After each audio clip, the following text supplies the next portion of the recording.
Overlord, welcome to more Metal Month Mayhem on VH1.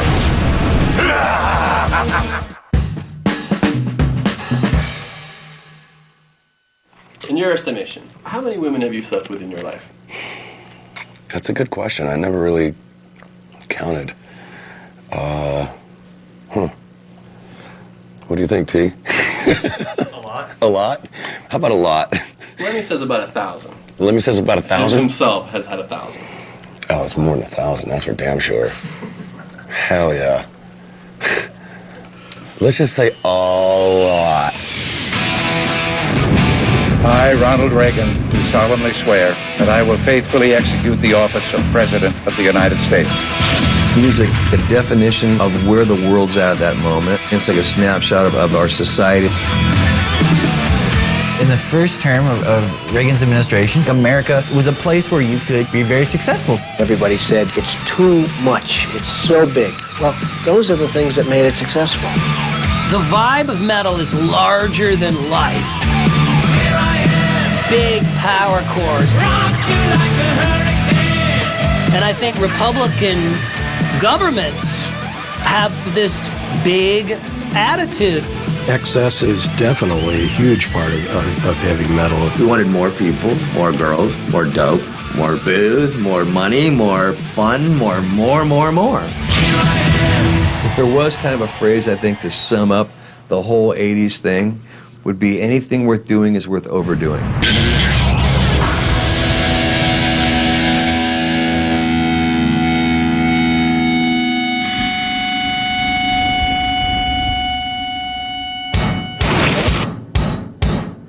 Throughout its history, heavy metal has always been at odds with most of society.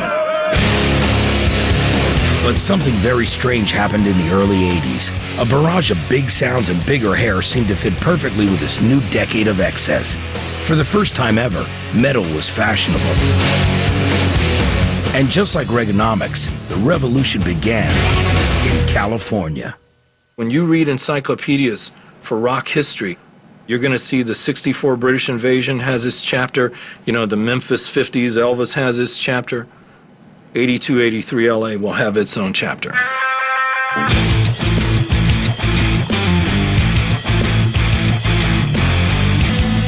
In those days on the Strip, you could literally see a Wasp, Striper, Saxon, Rad, a Motley, you name it. You would go out on a Saturday night, and everybody would be at the Rainbow, and there would just be swarms of people hanging out on the Sunset Strip, passing out flyers, trying to get you to go see their show.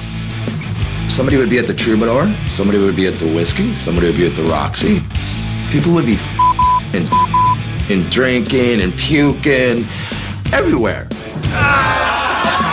It was kind of like a gigantic frat party in your senior year that was going on every night. It was blatant hedonism. I mean, it's everything you ever heard, and 10 times more. Sex just happened all the time. In the club, at home. Church. Back of a car, on the floor, up against the wall. Not inside the church, but right in the back of the church. In the parking lot, in the alley. And looking up going, this is bad, this is bad. I mean, on the way to a party, we'd stop the elevator and have a and then go to the party. There were many a fine young lady that was willing to, how should I put this, to relieve you underneath the table while you were having pizza. What's really amazing about the entire hairband scene is that these groups managed to sustain themselves, survive, put on pretty big stage shows in clubs, and none of them had any money. You would come down to either buying beer or buying food. You think, well, you know what? If I buy food, I'm just going to be full. If I buy beer, I'll be full and I'll be buzzed. So, of course, you bought beer. I had a closet that was 3 by 12, and I was there for a year and a half. No heat, no electricity. Living on less than $5 a week. And that's when you find out how bad do you want it. I remember putting peanut butter on bread with a Social Security card at the Hollywood Bowl Motel. We had nothing. Frankie Benelli living with a girl that was 2 doors down from me. My landlord had a white picket fence. And every day I'd come home and there'd be 2 or 3 slats missing out of that white picket fence. Frankie's out there stealing the fence from my landlord out there, and they're using it for firewood. It was brutal, but it was cool though, you know? There was always this excitement in the air. I mean, just walking down the streets, walking down Sunset Boulevard, you just knew you were on the edge of something really cool. You know, you didn't know what was going to quite happen, but you knew something big was going to happen. By 1983, Quiet Riot was one of the few Sunset Strip bands with a major record deal. But after 2 albums and a third in production, they were still toiling in obscurity. And then came an idea. I was doing a lot of demos, and a demo of mine got in the hands of a manager who was doing business with a guy who had his own little record company. And I guess he sort of liked what he heard, and he said, let's go in and do another demo with a cover tune, because, you know, cover tunes are always the safest way for record labels to feel that the band has a potential shot at a hit. So it came time to record in the studio. He says, well, let's do the Slade song, the Come On Feel the Noise track.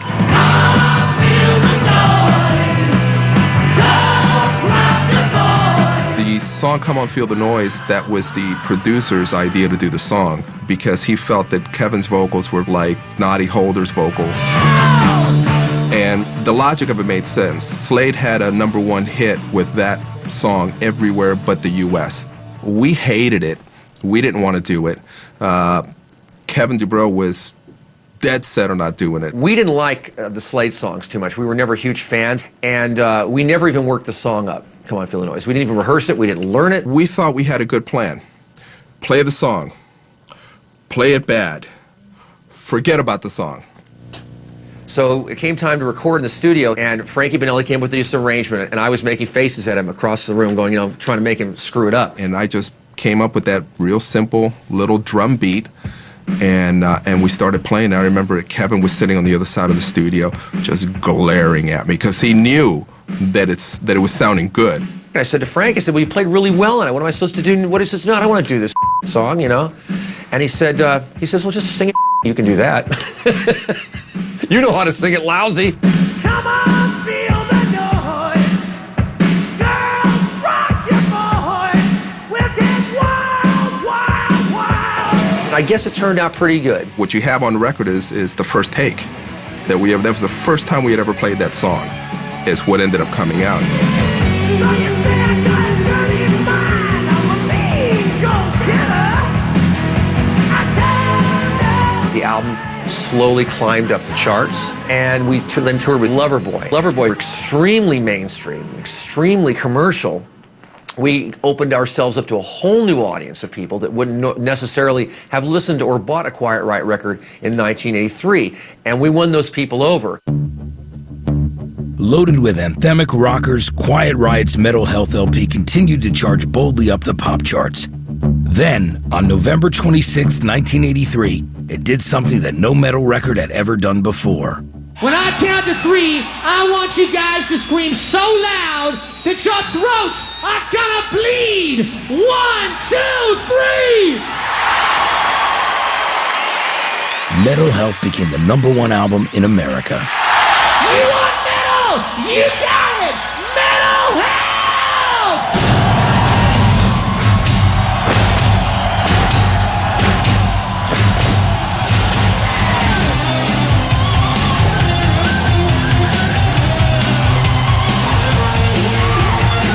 It really is incredible because Michael Jackson and U2 and all these guys are on the charts, all these huge mainstream artists.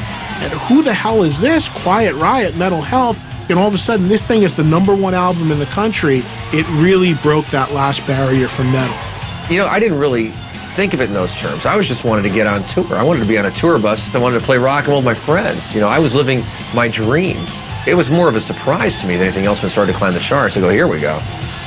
We made record labels realize that there was money to be earned from heavy metal.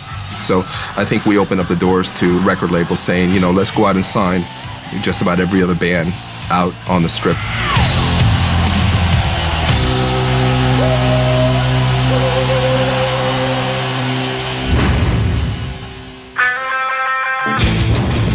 We were the first band that was doing something that was against the grain of the time. I think there's that rebellious part of us that wanted to really stand out and shock the out of people. We got away with murder. That is a show.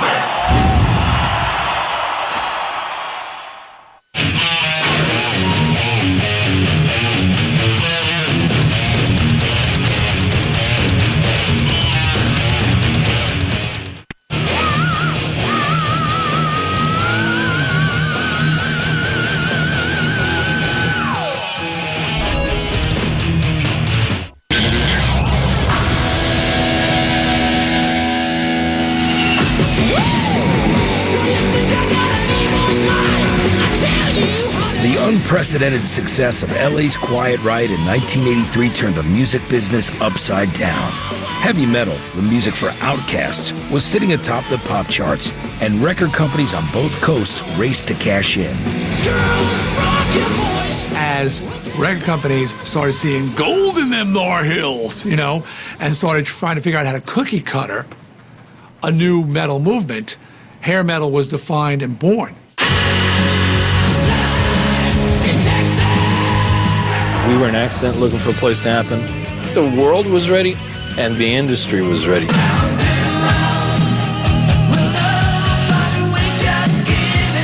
We thought about what we were getting into. We knew there was going to be a lot of everything, and that's what we wanted.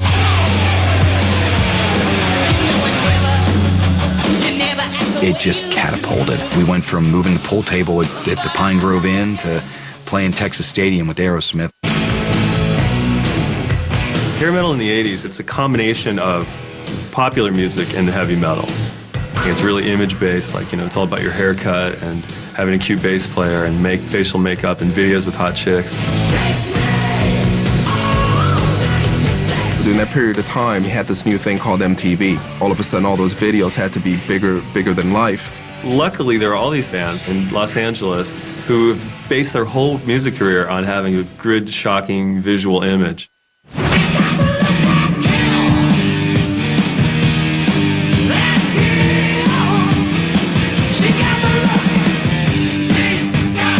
Quiet Riot was the first metal band who had like a #1 record, but Motley Crue was different.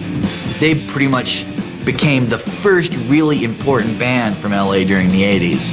LA is like decadent, you know? And they were the band that came out of LA that was decadent, man. They were just, you could tell, they just dripped with sleaze and sex and blood and fire. I think there's that rebellious part of us that wanted to really stand out and shock the out of people. We were like the weirdest dudes on the planet walking down Sunset Boulevard in stiletto heels, makeup, crazy hair, tattooed, drunk. Clearly, we did not give a we did not care about consequences.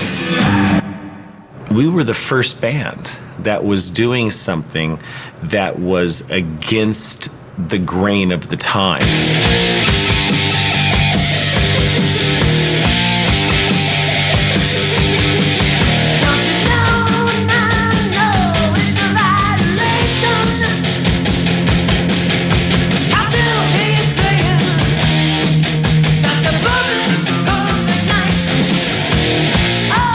First time I saw Motley Crue. Musically, it was abysmal. You couldn't understand a word that they were singing. I don't even know if they were playing, but they were blowing up. they were lighting each other on fire. When I went backstage and talked to them for 5 minutes, it was like, you know, I'm Doc McGee, and he goes, yeah, great, dude. So here, give me a beer. Anybody got any drugs? They were just like this gang that got to go around LA and torture people with all their antics. We thought we were invincible, you know? I mean, we'd be walking down the street and look over at an unmanned cop car, and Nikki would just go over and grab something and just smash a bottle through the windshield of the cop car and start pissing in it. And I'd often look around going like, I can't believe we're getting away with it. Like, we got away with murder. Look at the stuff we get on stage. You could put little censor bars across this. This chick's out in the audience, man. If it wasn't for you, I'd never take it off. I always said that the worst thing that could ever happen to Motley Crue would be if somebody caught us drinking a glass of milk. It could be like career shattering.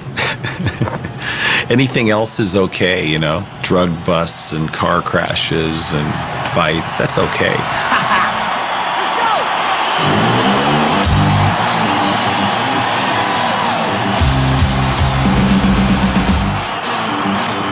Like Led Zeppelin 15 years before, Motley Crue's offstage debauchery caused a huge buzz. Audiences flocked to their shows to witness the spectacle, and the crew delivered every night. There's different kinds of success. There's chart success and album sales success. We didn't really think like that. We hadn't been jaded yet. We thought success was how many more amps could we get on stage?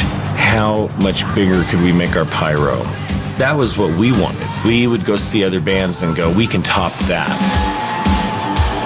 You know, explosions, you know, volume, the biggest PA system on the planet, the biggest light show in the world. Like, that's always been metal's calling. It's like bigger, better, faster, harder, louder. And I'm proud to say I'm a big part of that. That is a show. Bigger, faster, louder wasn't just the Crue's calling card. It was also the anthem of old school metal acts like Black Sabbath, Judas Priest, and Iron Maiden, who were playing to packed houses all across the country and treating fans to spectacular stage shows.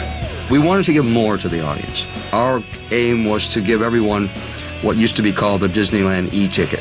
So when you bought your ticket there, you not only got the ride, you got all the accoutrements of the ride. You got all of it. 20-foot dragon that, you know, that roars and moves, the full laser show. I mean, anything you could think of. Did Geezer tell you about the one we had, the Stonehenge? Oh, man, that was, I mean, that's probably the most over the top we've ever had. The management that we had at the time had this great idea to have Stonehenge recreated on stage with the sun rising behind Stonehenge while we were playing. Months later, the set turns up.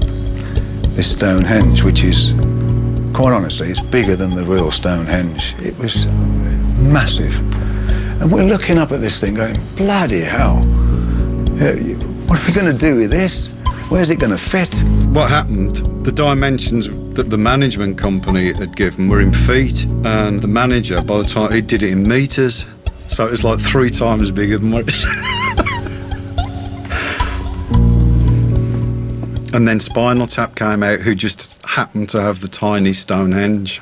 The little children of Stonehenge, beneath the haunted moon. Comic visionaries Harry Shearer, Christopher Guest, and Michael McKean created the fictional documentary This Is Spinal Tap. The widely successful film, directed by Rob Reiner, helped cement metal's newfound grip on pop culture while taking a few well-deserved jabs.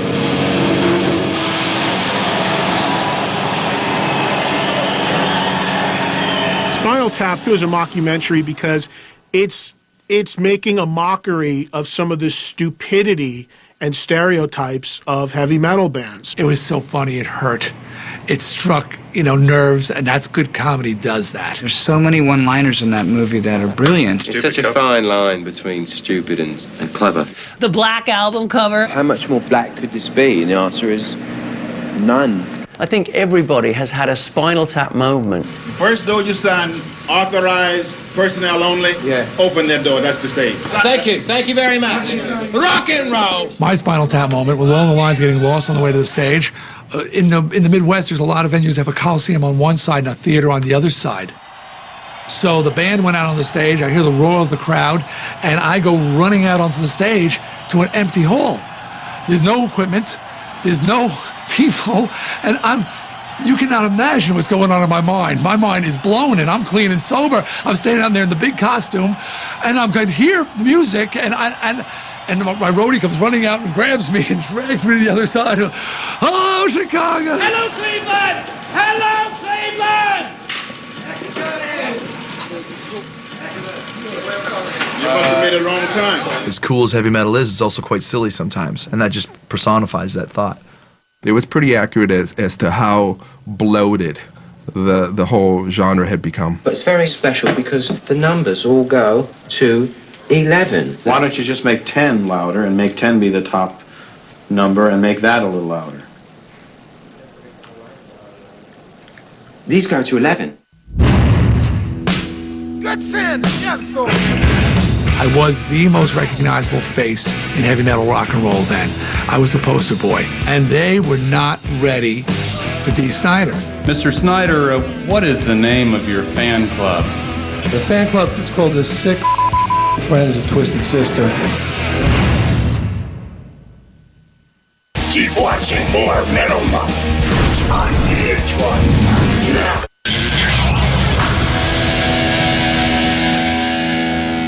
Heavy metal does have a message for the rest of society, and that is you. God bless America. These are Reagan times. Real conservative wave going on there. We have an obligation to see to it that the country retains some sense of moral sanity.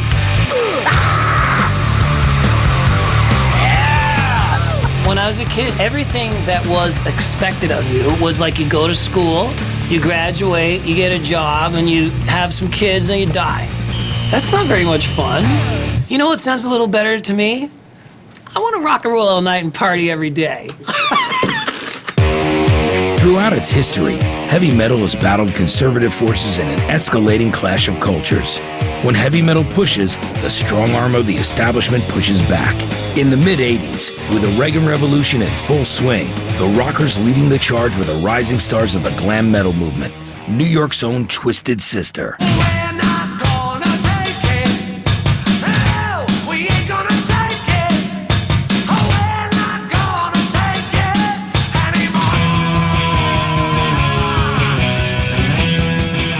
Conservatives are in control when there's a tightening on our rights. The rebelliousness of heavy metal, the anger that it allows you to express, people really warm to that. And we're not going to take a video as a chance to further express the frustration of growing up and being yelled at by my dad and disciplined by my dad, and the outlet heavy music provided. And they watched that video and they were like, yeah, I want to rock, man. This band's speaking for me.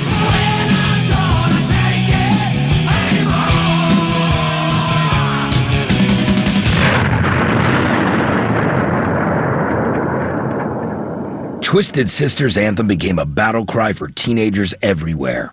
When other bands like Venom and Wasp further pushed the envelope with suggestive material, conservative America took notice.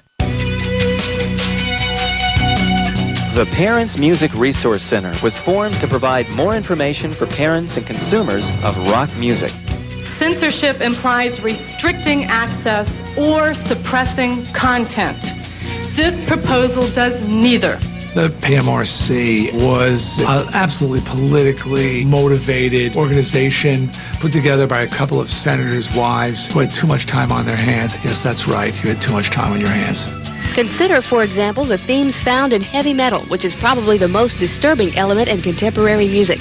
Much of it dwells on themes that glorify rape, sadomasochism, and suicide. In 1985, the PMRC went on the offensive and cited 15 songs with objectionable content. Of the so-called Filthy 15, 9 songs were by heavy metal bands, including Twisted Sister's We're Not Gonna Take It. You know, they were indignant over lyrical content of certain rock records. And, heavy metal was rife for their exploitation. I'm a former rock and roll guitar player, and I've believed for a long time that rock and roll is not incompatible with a sound education. But we have to distinguish between music, which is basically harmless, and music which can be harmful to young people. Okay. When grassroots fundamentalist religious groups were getting together, all of rock music was seen as devil music. But, it really came to a head with the PMRC hearings. Ladies and gentlemen, this hearing is on the subject of the content of some rock music. The most amazing thing about the PMRC hearings were the visual of Tipper Gore on one side of the room. We are asking the recording industry to voluntarily assist parents who are concerned by placing a warning label on music products inappropriate for younger children. And on the other, with his hair fully out, and in a cut-off T-shirt, Dee Snider. But we're talking about a person going with their money to purchase an album, to play in their room, their home, on their own time. I was the most recognizable face in heavy metal rock and roll then. I was the poster boy. And they figured, this guy's the most identifiable, let's make an example out of him. And one of the things they did not research is that I was clean, I was sober, and I spoke English fluently. And they were not ready for Dee Snider. Mr. Snider, what is the name of your fan club? The fan club is called the SMF Friends of Twisted Sister. And what does SMF stand for when it's spelled out? It stands for the Sick Friends of Twisted Sister. Is this also a Christian group? I don't believe that profanity has anything to do with Christianity. Thank you. I kicked ass. And at one point where I said that Ms. Gore was a liar and had a dirty mind, because Under the Blade, she said it was about sadomasochism and it was about a throat operation. So I said, I can't help it if Ms. Gore has a dirty mind.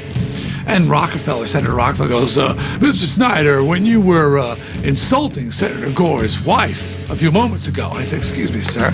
First of all, I wasn't attacking Senator Gore's wife. I was attacking a member of the PMRC. Secondly, when someone says there's a song about sadomasochism and bondage, or someone says we're not going to take it, is violent lyrical content, which is what it's been rated for. Yes, I'm defensive. Yes, that gets me angry. I'm trying to get adults to see that heavy metal is not totally a bad thing. It was very political. It was very disgusting. And I'm walking out, and a reporter says, how do you feel? And I said, and the word that came out of my mouth was dirty. Heavy metal and conservative society had concluded what would amount to its most public, but by no means final, shoving match in their long history together.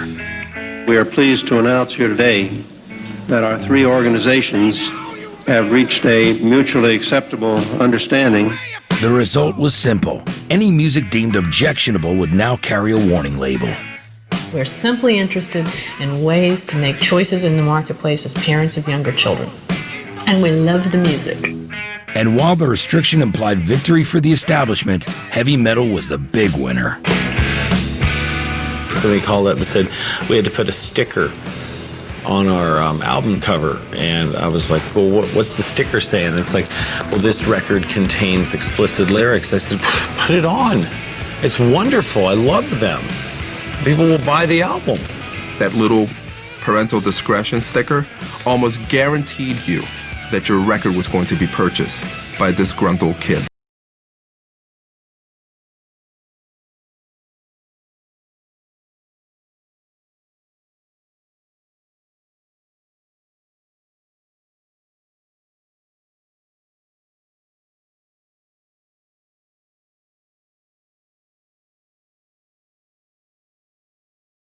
Wants to battle heavy metal. Heavy metal will always find a way to win because heavy metal's always underestimated. The people who love it are underestimated. The musicians are underestimated.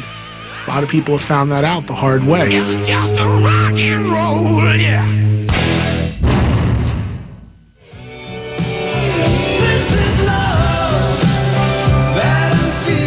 Every metal band would release the power ballad. Every glam band had it. It was almost like you had to put out a power ballad on your album in order for it to do well. Every rose has its thorn. What's metal about that?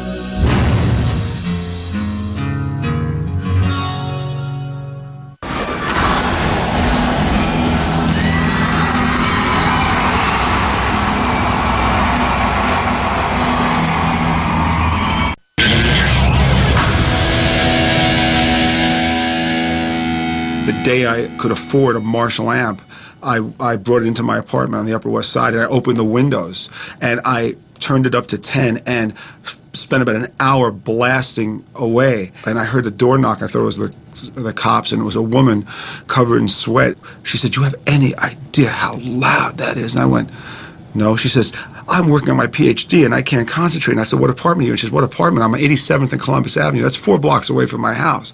And I said, "You heard me on 87th and Columbus?" And then I slammed the door in her face and she called the police.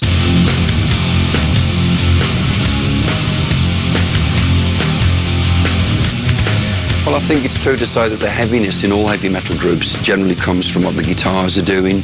When you hit a power chord to a stack, that sound makes you do things you wouldn't normally do. As soon as you plug it in, it's like you're just plugging into the devil itself. The guitar has always been heavy metal's weapon of choice, and axe slingers like Tony Iommi, Randy Rhoads, and Eddie Van Halen became legends. But in 1985, having survived the PMRC onslaught, metal faced yet another crisis. This one self-inflicted, and definitely more menacing: the keyboard.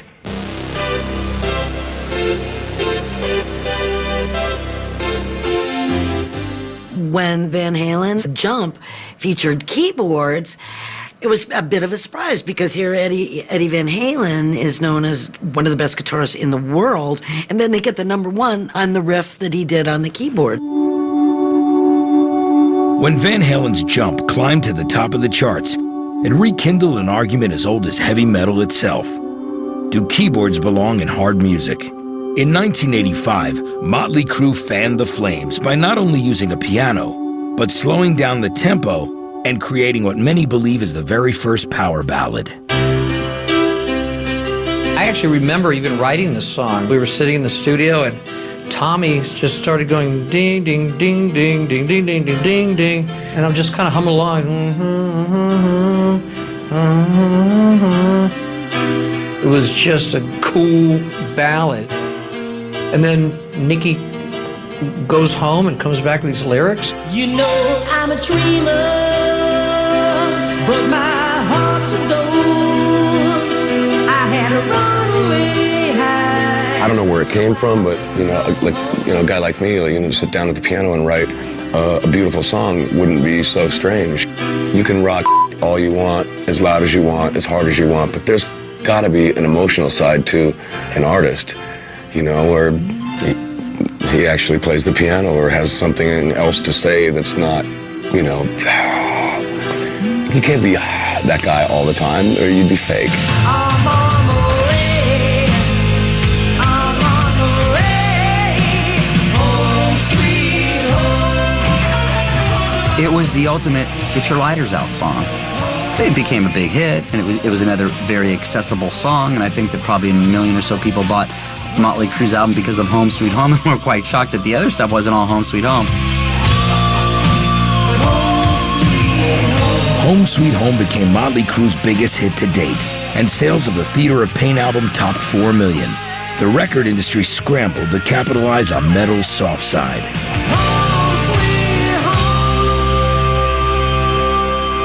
And that became the cliche. Every metal band would release the power ballad. Every glam band had it. Give me a glam band, I'll tell you their second single is always a power ballad.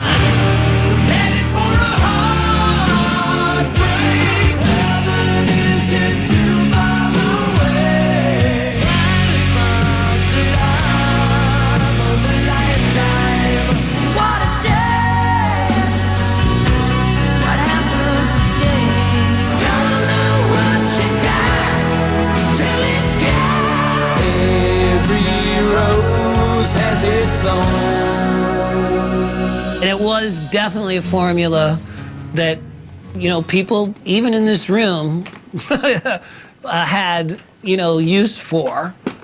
Basically, it was you put out a record, the first song's a heavy one. Second one's a ballad. And it worked pretty much every time with every band. Bands were selling 3 million. Very few bands ever made it to the 4 million. But if you had that big hit, that would send you into the 4 million. And that was usually the ballad. It was almost like you had to put out a power ballad on your album in order for it to do well. Record companies, they do that all the time. If one's good, 100's better. And you went ka-ching, ka-ching, ka-ching. And you had the W bands, the White Lions, the White Snakes, the Wingers, the Warrants. And it got so processed and so refined that it became pablum. Is this love that I'm feeling? Idiots. And then it got even worse because then it was, hey, I got an idea. Let's unplug. Thanks, Tesla. What's metal about that? So now all the metal bands are playing acoustic songs. Extreme. More than words. Mr. Big. Just to be the next to be with you. You. And then it became this whole unspoken thing on MTV, like, if you can't unplug, you're not really a musician. You know what? Come see Tracy Chapman or Paul Simon plug into 2 Marshall stacks and ride the lightning. As more and more acts scored commercial success with power ballads, pressure from the labels intensified. The formula was simple. Metal bands were selling big and selling out. Tastes so good, make a grown man cry. Sweet cherry pie. I hate that song. I had no intention of writing that song. The record was done. The record was called Uncle Tom's Cabin. And Donnie Ienner called up and said, I don't hear the single. You got to give me a single like Love in an Elevator. I need something like that. So that night I wrote Cherry Pie, sent it to him. He lived with it over the weekend, and all of a sudden, the album's called Cherry Pie. The record's called Cherry Pie. I'm doing cherry pie eating contests. The single's Cherry Pie, right? If I'm lying, I'm dying. And my legacy's cherry pie. Everything about me is cherry pie. I'm a cherry pie guy. I could shoot myself in the head for writing that song.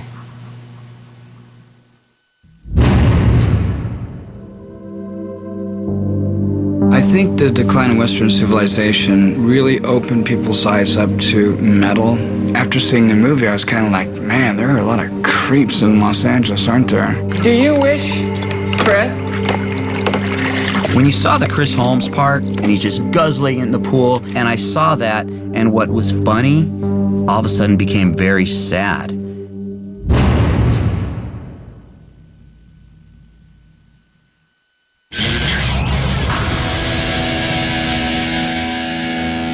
My theory on everything in life has always been, you know, if you throw a ball up in the air, it's gonna come down. And I was always waiting for the other shoe to drop. I mean, I knew that at some point it was going to happen. The difference was that I didn't expect for it to happen quite as fast as it did. The Dow plunged 23%, wiping out $500 billion. We're looking at a depression. When your mom and dad says everything's good in moderation, it's true. You know, you too much, it falls off. Too much dope, you OD. You know, I mean, where do you go? Payback's a bitch. We did not trade weapons or anything else for hostages. There are perhaps as many as 300,000 people who have already been exposed to the AIDS virus. As the 80s drew to a close, America's optimism was being dismantled. What was considered appropriate only a few years earlier now seemed naive and irresponsible. Though hair metal and its party time image were still selling, the signs of its demise were everywhere. The most damning evidence was provided by director Penelope Spyris' 1988 film, The Decline of Western Civilization Part 2, The Metal Years.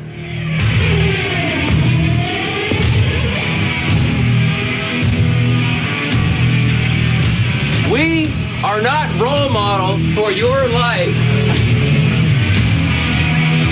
The vivid documentary exposed the LA glam scene for what it had become. One night I was driving down Sunset Boulevard, and I noticed that no one could even move because the boulevard was so crowded with all these people with giant hairdos. And so I said, I think it's time to make another movie, so I started Decline Part 2. I know that all the girls in the audience are going to want to know this. 16 inches. Okay. No! No! Combination, all four, with four piece. With all of the guys, I said to them, how would you like to be interviewed, right?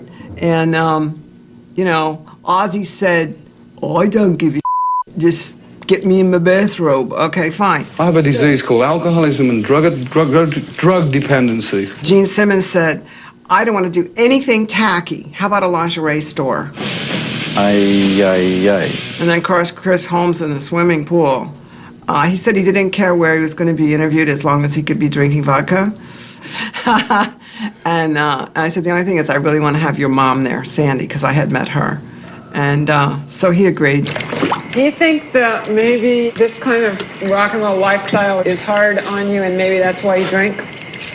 Well, I'm a full-blown alcoholic. And why I drink is because, what? What? But why do you drink, Chris? Because it makes me happy. After I shot that, I thought I didn't get anything. I thought, oh, what are we going to do? We got nothing. 'Cause he was just goofing off, didn't get anything. And then when we started looking at it, we were like, oh my God. It was heavy stuff. You think you might be covering up some pain? Yeah. Okay. What would that be from, I wonder? Well, here. Do you like this label? Sure. Let's not avoid the issue. What would that be from? Okay, here. Watch. Do you wish, Chris? When you saw the Chris Holmes part, he's just guzzling it in the pool. I saw that, and what was funny, all of a sudden became very sad. I think The Decline of Western Civilization Part 2 really opened people's eyes up to metal. After seeing the movie, I was kind of like, man, there are a lot of creeps in Los Angeles, aren't there? The new generation of kids don't want to be associated with something that lame, that's pathetic. It's like, I don't want to be like that. When everything becomes the stereotype, and the stereotype is absolutely pathetic, then it's time to move on. Decline's view of the Sunset Strip scene was indeed sobering. The glam movement that had brought metal to the world had become a casualty of capitalism and itself. The party was over. The glam scene needed to be in a coffin. Everybody was copying each other. It never grew, and everybody was just trying to get their hair bigger and more makeup on at one time and do their really ridiculous poses. Times have changed, and times are strange. It was kind of like taking Van Halen and turning it up 100 times, but in all the wrong directions. I'm sorry, I didn't mean to get lipstick on you there. You know, anything that's overexposed gets old, okay? When I Remember You was on the TV every 10 seconds, I was sick of me. When these bands soften their sound, it did them in because you turn your back on that initial audience that supported you, and if they're gone, that's when you're screwed. And that happened to a lot of bands. It had to die. And I was glad it died, even though, you know, my career was over because it had been watered down and destroyed.